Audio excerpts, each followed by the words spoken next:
নমস্কার।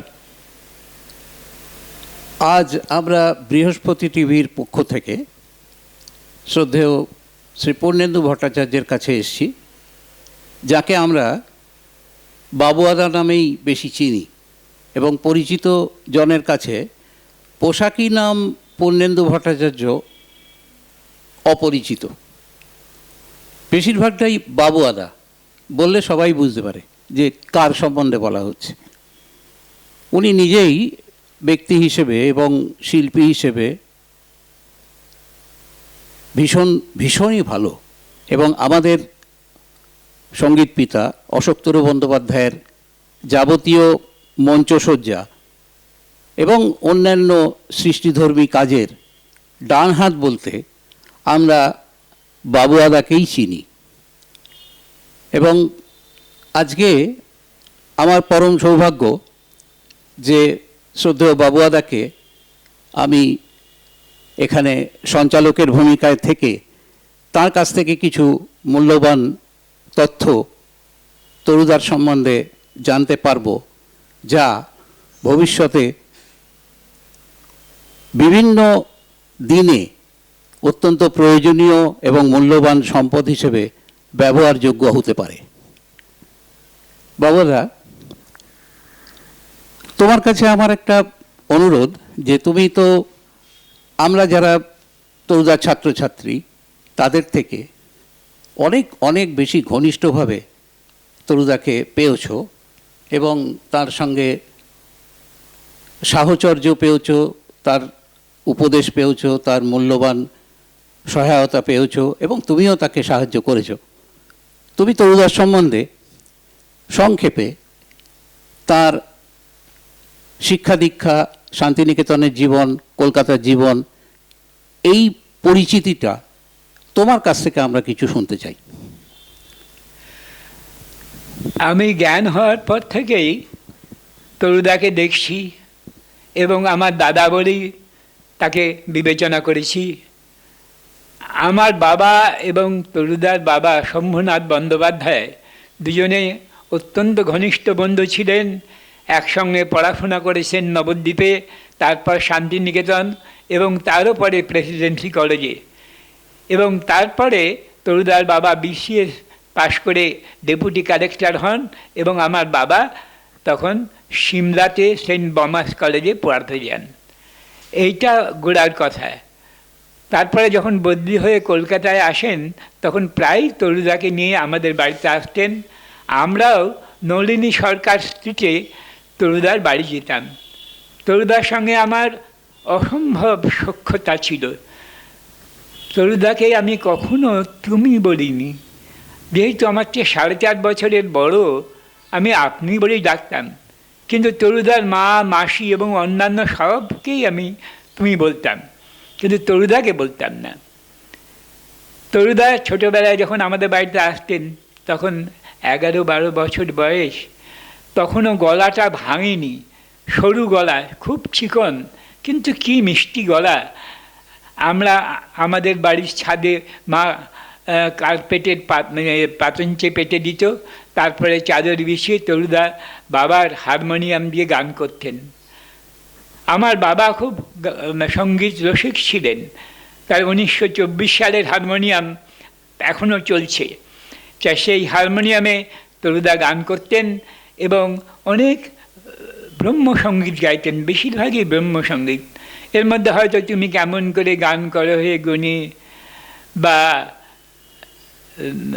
দাঁড়াও আমার আঁখির আগে, এইসব গান শোনাতেন। তরুদা এইসব গান শিখেছিলেন তার মায়ের কাছে। জেঠিমা খুব ভালো গান করতেন এবং জেঠিমা এসরাজ বাজাতেও জানতেন। আমি অবশ্য এসরাজ বাজাতে তাকে দেখিনি, কিন্তু তরুদার কাছে শুনেছি জেঠিমা এসরাজ বাজিয়েই তরুদাকে গান শেখাতেন এবং তরুদার গলা অতি সুন্দর এবং লালিত্যপূর্ণ ছিল বলে তরুদার গলাকেই উনি গান তুলে দিতেন।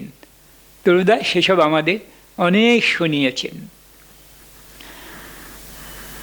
তরুদা যখন 12-13 বছর বয়স তখন জ্যাঠামশাই অর্থাৎ শম্ভুনাথ বন্দ্যোপাধ্যায় বদলি হয়ে যান রাঁচিতে। তরুদা সেখান থেকে 1944 সালে মার্চ মাসে ম্যাট্রিকুলেশন পাশ করেন। কিন্তু তরুদার ইচ্ছা ছিল যে লখনৌ মরিস কলেজে পড়বার, যেহেতু রবীন্দ্রলাল রায়ের কাছে তার প্রথম সঙ্গীত শিক্ষা এবং সেগুলো সবই ক্লাসিক্যাল সঙ্গীত, সেই জন্যই চেয়েছিলেন যে উনি শাস্ত্রীয় সঙ্গীত এবং ধ্রুপদাঙ্গ সঙ্গীত শিক্ষা করবেন এবং মরিস কলেজে ভর্তি হবেন। কিন্তু শৈলজাদার অনুরোধে তরুদাকে শান্তিনিকেতন যেতে হলো।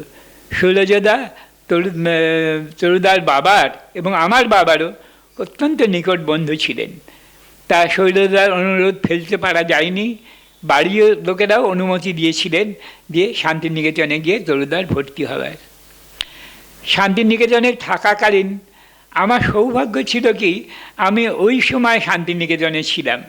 আমি পাঠভবনে পড়তাম আর তরুদা এসে ভর্তি হলেন সঙ্গীত ভবনে। খুব মজা হতো। তরুদার সঙ্গে যারা ছিলেন শিক্ষার্থী, অরবিন্দদা, তারপরে প্রসাদ সেন, প্রীতিভূষণ গোস্বামী, রবীন্দ্রনাগ, এরা সব ছিলেন। বেলা ভট্টাচার্য ছিলেন, চিত্রা মজুমদার ছিলেন, এরা সব ছিলেন। এরা সকলেই গান করতেন। শৈলজা তরুদাকে বলেছিলেন, তুমি আগের যুগের ব্রহ্মসঙ্গীত চেষ্টা করো শিখতে ইন্দিরা দেবীর কাছে, বিবিজির কাছে। উনি তখন শান্তিনিকেতনে গিয়েছিলেন এবং তখন স্বামী প্রমোদ চৌধুরী শরীর ভালো ছিল না, খুবই অসুস্থ। স্বামীকেও সেবা করতেন আর গানও শেখাতেন। স্বরলিপির ব্যাপারে খুবই সতর্ক ছিলেন। তরুদা ওনার কাছে প্রচুর ব্রহ্মসঙ্গীত শিখেছিলেন এবং বিবিধিও তরুদাকে ব্রহ্মসঙ্গীত শেখাতেন, যদিও বিবিধিকে আমি বড় দিদিমণি বলতাম।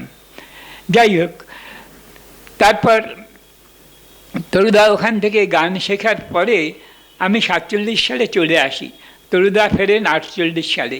কিন্তু এই 47-48-এর মধ্যেও আমি দু একবার শান্তিনিকেতনে গিয়ে তরুদার হোস্টেলে ছিলাম এবং একটা খাট ভাগাভাগি করে শুতাম।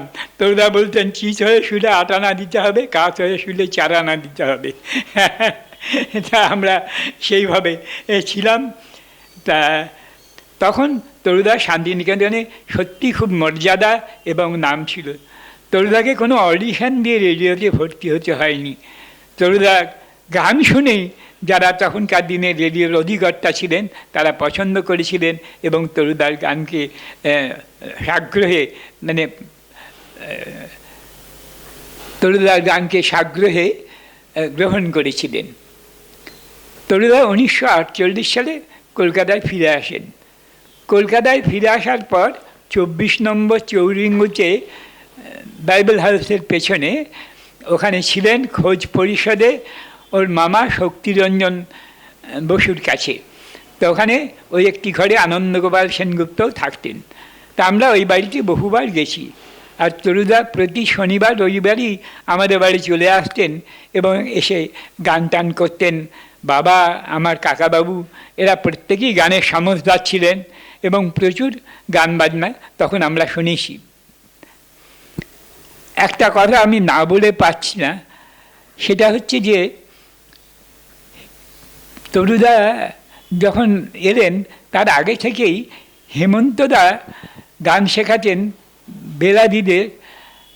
রামকান্ত মিস্ত্রি লেনে যখন বেলাদিরা থাকতেন, পাশের বাড়িতে থাকতেন আমার এক পিসিমা, তার বাড়িতে প্রায় আসতেন।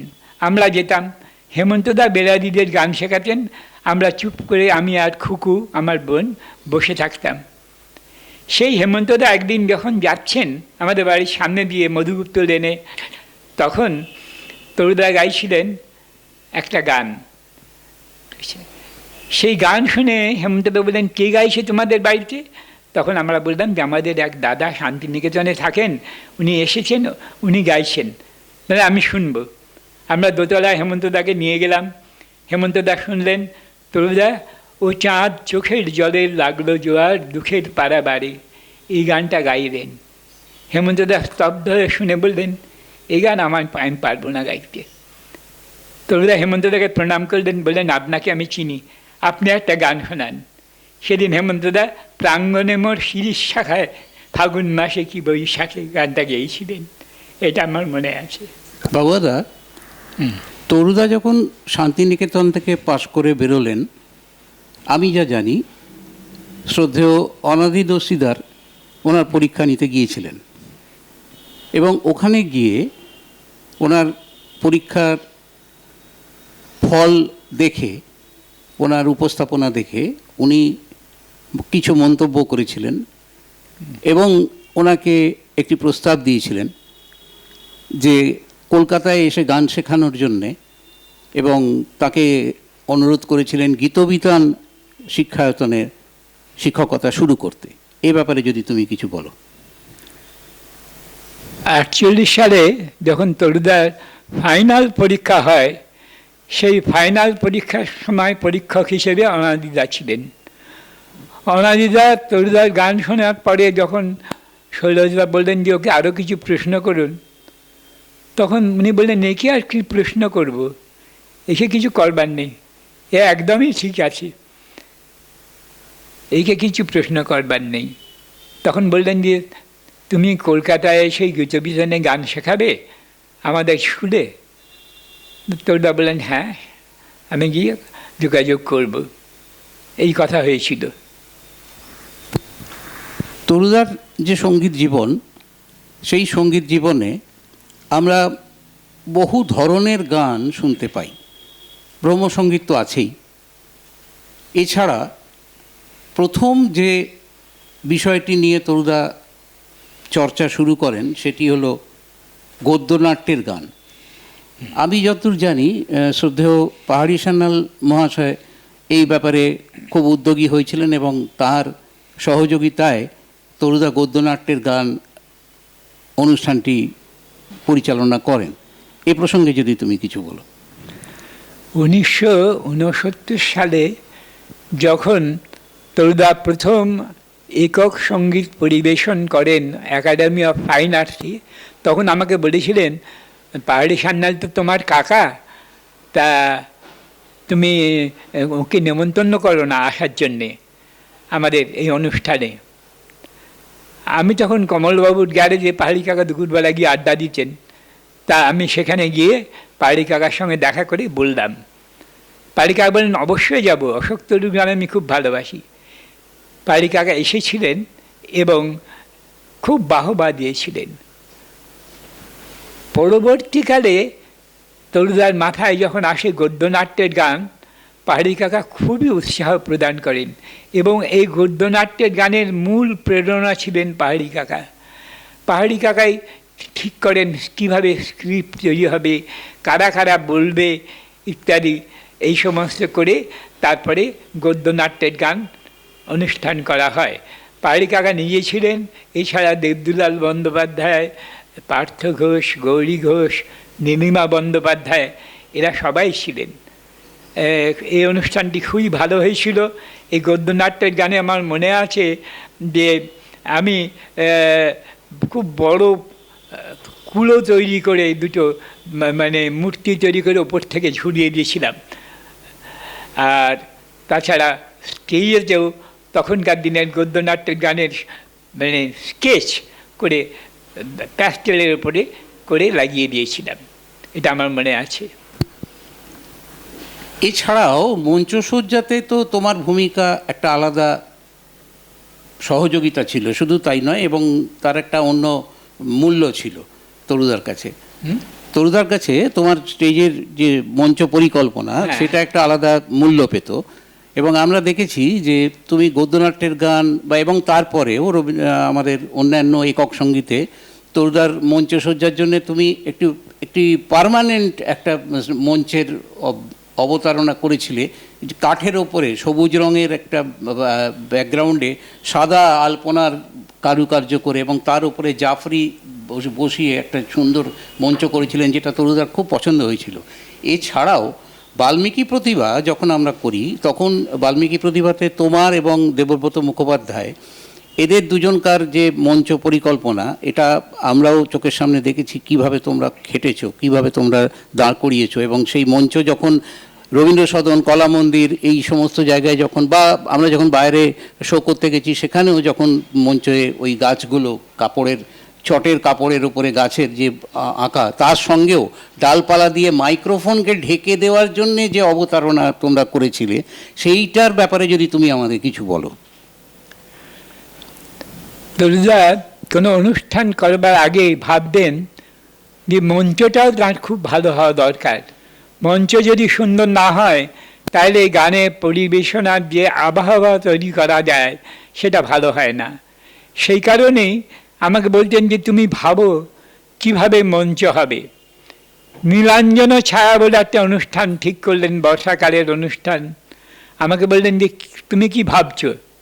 আমি বললাম যে আমি বিংসের ওপরে, ব্লু প্যাস্টেলের ওপরে আমি ডালপালা, গাছ এবং বর্ষার জল পড়ছে সেরকম দেখাবো, আর আকাশে আমি বক উড়িয়ে দেব 15-16টা। কী করে করে বক কাটবে কী করে? এমন যে আমি কাটিস পেপারে তৈরি করে দেবো এবং সেগুলো ওপর দিয়ে ঝুলিয়ে দেব। সেইভাবেই আমি তখন মঞ্চের পরিকল্পনা করেছিলাম এবং সে মঞ্চসজ্জা খুব অপূর্ব হয়েছিল। তাপসদার মতো মানুষ এসে বললেন যে আমাকে খুব বাহবা দিয়েছিলেন, বলেন খুব চমৎকার মঞ্চসজ্জা হয়েছে।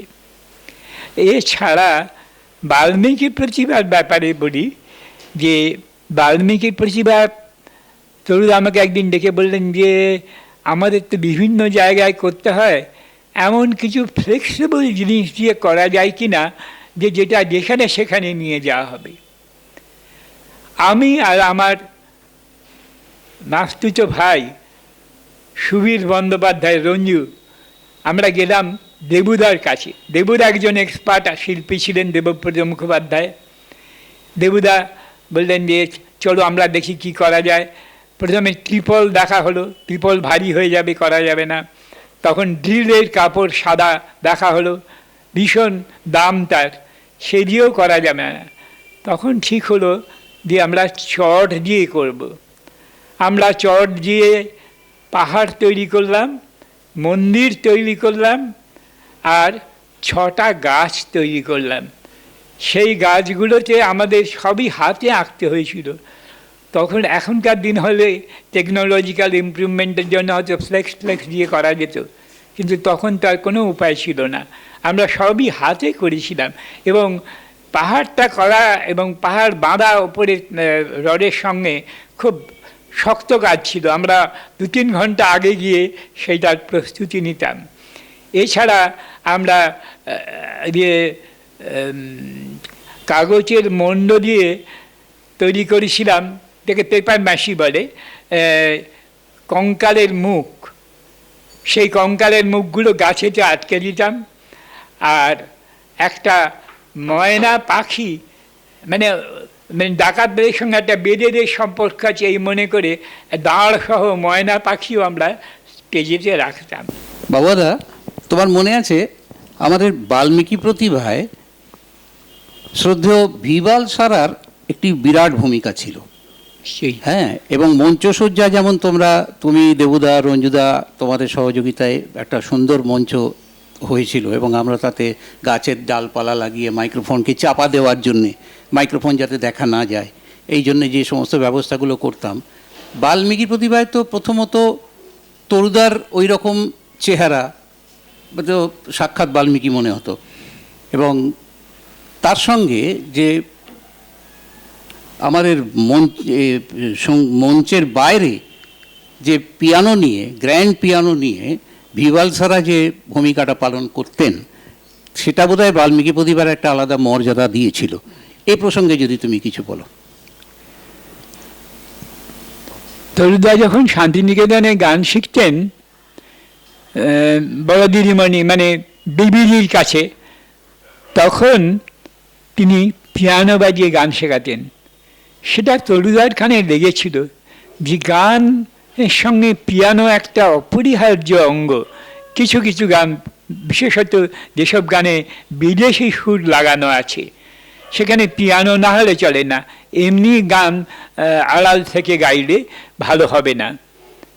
সেই ভাবনা থেকেই তরুদা বালথারাদার সঙ্গে কথা বলেন এবং বালথারাদাও অত্যন্ত মানে ভালোবেসে, আমি বলবো ভালোবেসে তিনি পিয়ানোর বন্দোবস্ত করেন এবং পিয়ানো দিয়ে বাজিয়ে বাল্মীকি প্রতিভা করা হয় এবং তাতে বাল্মীকি প্রতিভার মান অনেক উঁচু হয়ে গেছিল।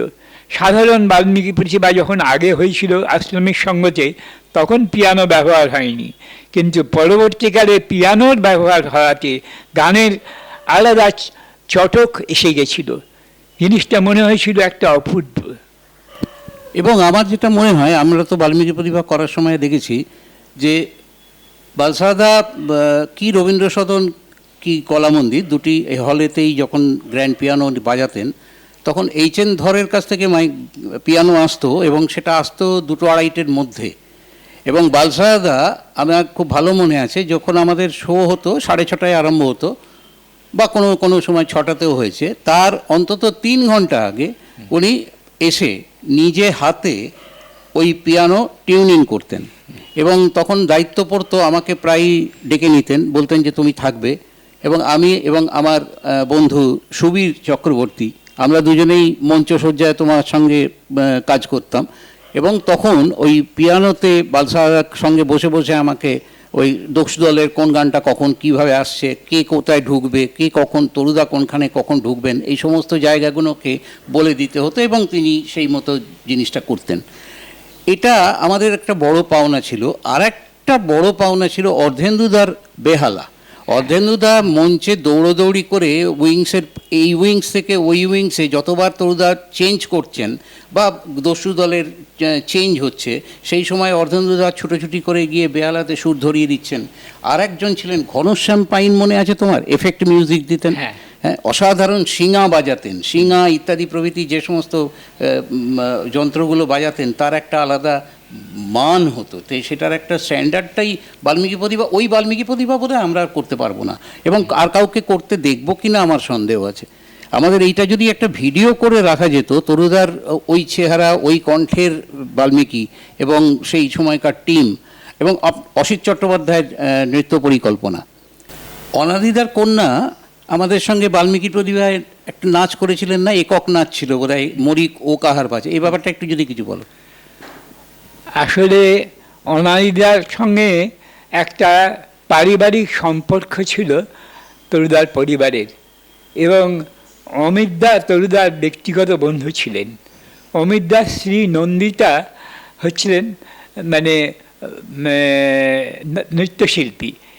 উনি বনদেবীদের গানে একলা নাচ করেছিলেন এবং সেই নৃত্য পরিবেশনা অতি অপূর্ব হয়েছিল। কে এলো আজকে এ ঘোর নিশীথে, এই নৃত্যটা উনি পরিবেশন করেছিলেন। আর একটা জিনিস ছিল যেটা আমাদের অসিতদার ব্যাপারটা আমরা যেটা বলছিলাম, অসিত চট্টোপাধ্যায় পুরো নাচের যে ডিরেকশনটা দিতেন এবং আমাদের জোর করে নাচ করিয়েছিলেন। এত রঙ্গ শিখেছ কোথা মুন্ডমালিনী এই গানের আগে নাচ করিয়েছিলেন, ব্যাধের দৃশ্যে আমাদের দিয়ে নাচ করিয়েছিলেন এবং আমরা যারা নাচের কিছুই বুঝি না তাদের দিয়েও নাচিয়েছিলেন অসিত। আচ্ছা, তরুদা আমাদের গান শেখানোর সঙ্গে সঙ্গেই বা তার অনুষ্ঠানের সঙ্গে সঙ্গেই আর একটি বড় কাজ করেছিলেন, যেটা পরবর্তীকালে অনেকেই এখন করছেন। সেটা হচ্ছে রবীন্দ্রনাথের হাসির গানকে নিয়ে রেকর্ড করেছিলেন এবং তার পরিবেশনা। এই ব্যাপারে একটু যদি কিছু বলো। তরুদার মনে হয়েছিল যে রবীন্দ্রসঙ্গীত যা তৎকালীন সময়ে গাওয়া হয় তার মধ্যে অনেক ফাঁক ছিল, অনেক গানই গাওয়া হতো না। তা সেইটা নিয়ে ভেবে একদিন ঠিক করলেন যে হাসির গান করা হবে। সেদিন দেবদুলাল ছিল, যোগেশও ছিল। যোগেশ খুব উৎসাহ দেখেছিল যে হাসির গান করা হবে। তখন ঠিক করা হলো কি কি গান করা হবে। পায়ে পড়ি শোনো ভাই গাইলে, স্বর্গে তোমায় নিয়ে যাই উড়িয়ে, তারপরে ও ভাই কানাই কারে জানাই দুঃসহ তার দুঃখ, এইসব গান তখন তরুদা একটা সংকলন করলেন, করে বললেন যে এটাকে খুব ভালো করে রিহার্সাল দিতে হবে আলাদাভাবে। তখন জহরকে বলা হলো, জহর এলো, জহর এসে এই গানের অনেক দিন রিহার্সাল দিলেন।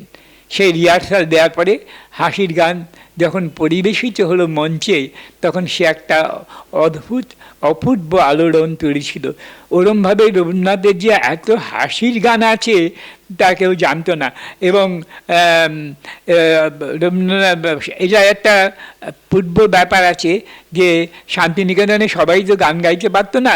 কেউ কেউ রবীন্দ্রনাথকে বলতো, গুরুদেব আমরা তো গান গাইতে পারি না, তা আমাদের জন্য কী গান করছেন?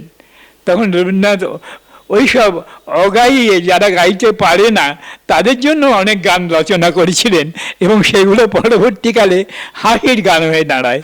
এটা একটা খুব সুন্দর ব্যাপার হয়েছিল। বাবুদা, তরুদা যে আরাধনার গান রেকর্ড করেছিলেন ব্রহ্মসঙ্গীতের উপরে, এই বিষয়ে তুমি যদি কিছু আলোকপাত করো। আরাধনার গান রেকর্ড করবার আগে তরুদা শুধুমাত্র ব্রহ্মসঙ্গীত নিয়ে একটা অনুষ্ঠান করেছিলেন, ব্রহ্মসঙ্গীতের অনুষ্ঠান। সেটা খুব আদৃত হয়েছিল লোকের কাছে। তখন তরুদা বললেন যে আরাধনার গান করলে হয় শুধুমাত্র রবীন্দ্রনাথের নয়, অন্য রচয়িতা যারা আছেন তাদের সকলের গান নিয়ে যদি আরাধনার গান নামে একটা গানের ডালি তৈরি করা যায় খুব ভালো হয়। কিন্তু কে বাজাবে? অর্ধেন্দ্রবাবু নেই। তখন বললেন যোগ সাহেব যদি বাজান খুব ভালো হয়। যোগ সাহেব ওই পাড়াতেই থাকতেন। একদিন সন্ধ্যেবেলা আমরা যোগ সাহেবের বাড়ি গেলাম, আমি আর তরুদা। যোগ সাহেব বাড়িতেই ছিলেন, তা আমাদের চিনতেন না তো, ডাকলেন, ডেকে কথাবার্তা বললেন। তখন তরুদা যখন এই প্রস্তাব দিলেন, আমিই প্রস্তাব দিলাম, তখন উনি বললেন আমি তো কারোর সঙ্গে সঙ্গত করি না, আমি করতে পারবো না, একেবারেই প্রত্যাখ্যান করলেন। তখন তরুদা বললেন যে এগুলো ঠিক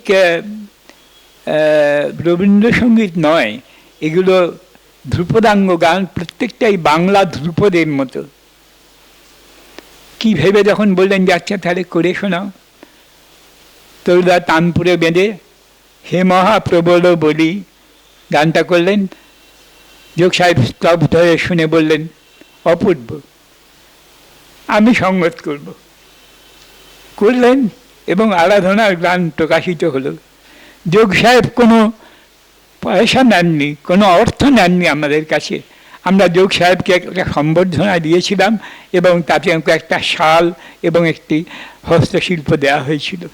তরুদার যে একটি সংগঠন আমরা করেছিলাম তরুদার নেতৃত্বে, তার নাম তরুদা দিয়েছিলেন শ্রুতি। শ্রুতি যে নামকরণ হয়েছিল তার সেই লোগো এবং তার যে অঙ্কন শিল্প, সেটা সবটাই তোমার করা। আমার কাছে একটি বই আছে, এসছে আমার হাতে, বাল্মীকি প্রতিভার আমাদের যে প্রথম যে পত্রিকা বেরিয়েছিল, তাতে শ্রুতির ওই লোগো ব্যবহার করা হয়েছিল। আমি একটু জনগণকে দেখাতে চাই যে এই যে কীর্তি, এই কীর্তি কিন্তু আমাদের শ্রদ্ধেয় বাবু আদার করা। আমি ক্যামেরার দিকে দেখাচ্ছি, আপনারা দেখলেই বুঝতে পারবেন তার শিল্প নৈপুণ্য।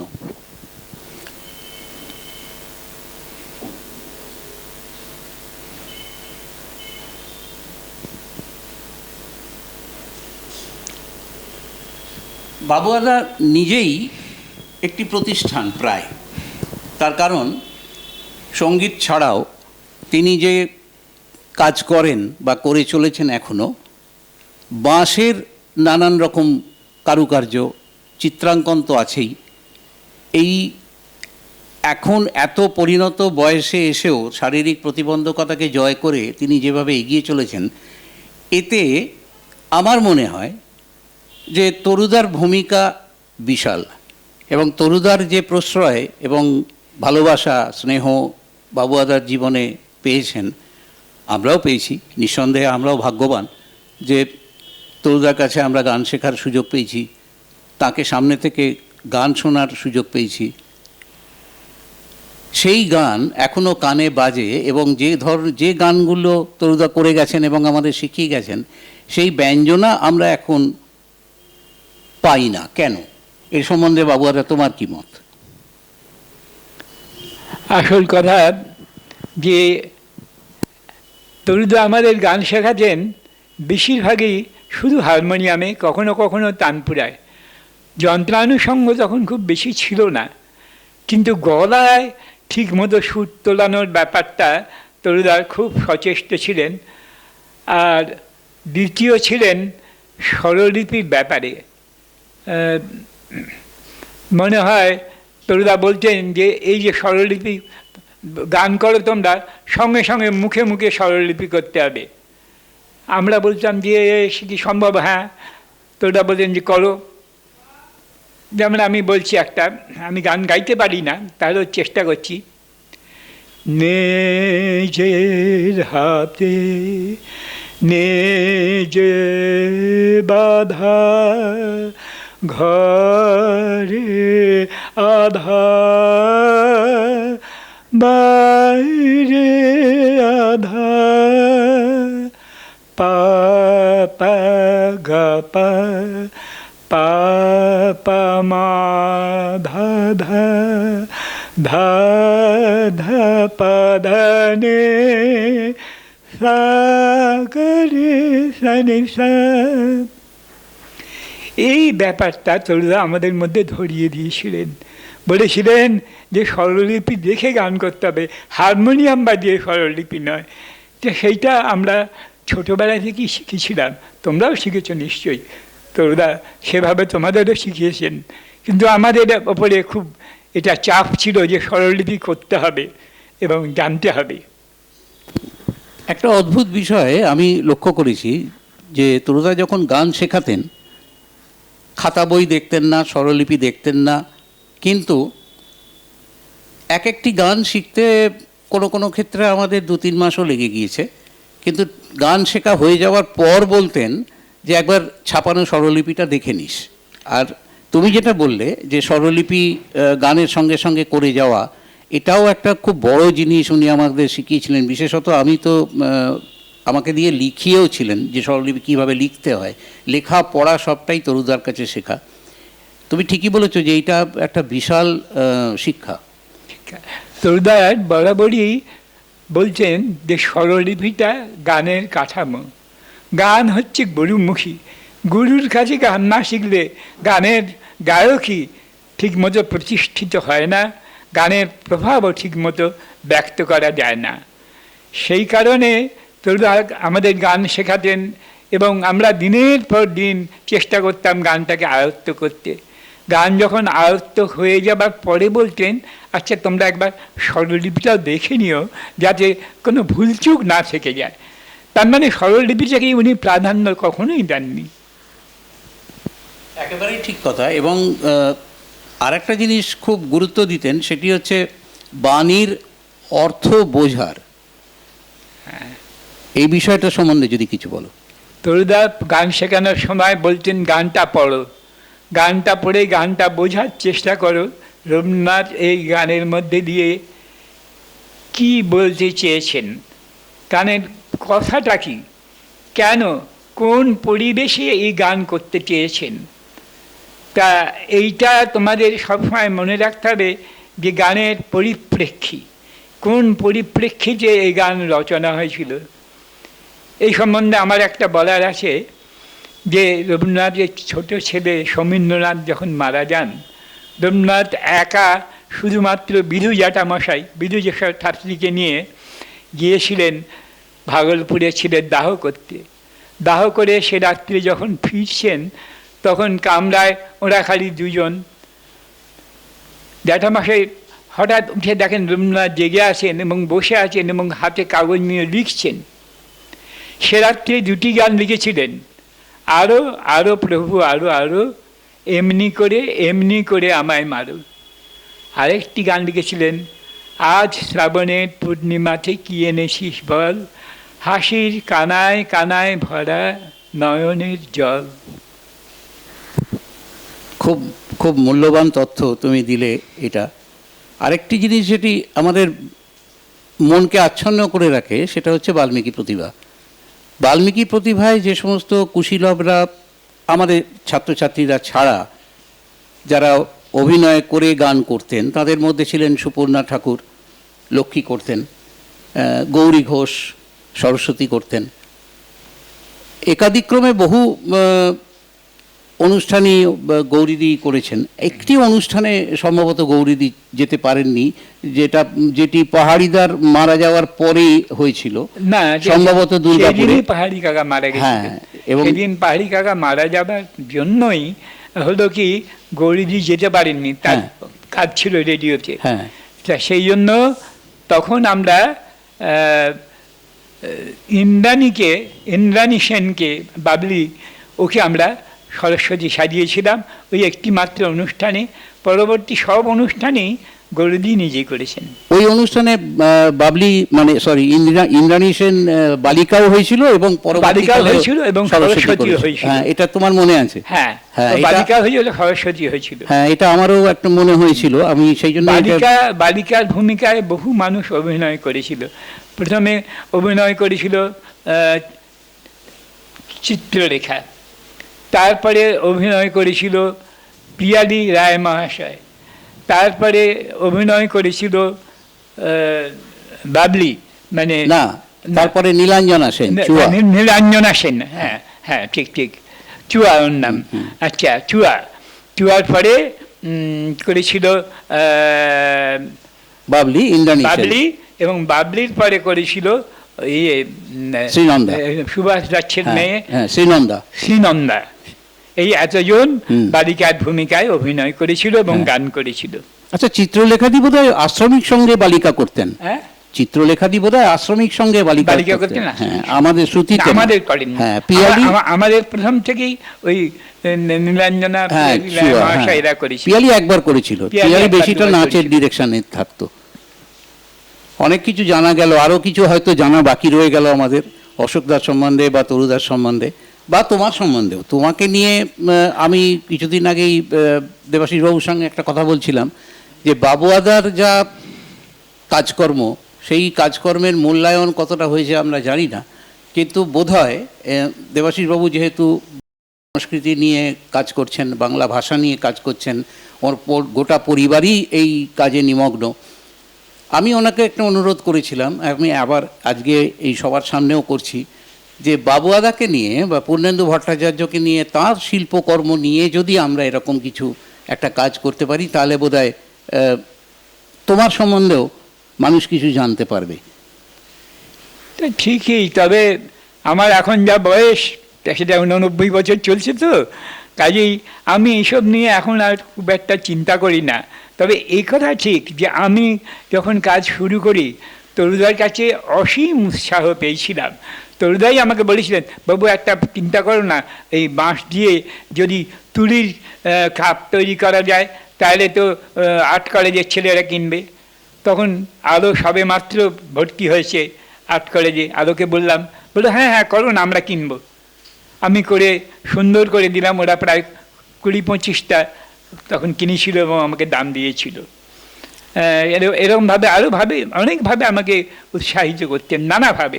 আর সবচেয়ে বলতেন, তুমি ভাবো, চিন্তা করো।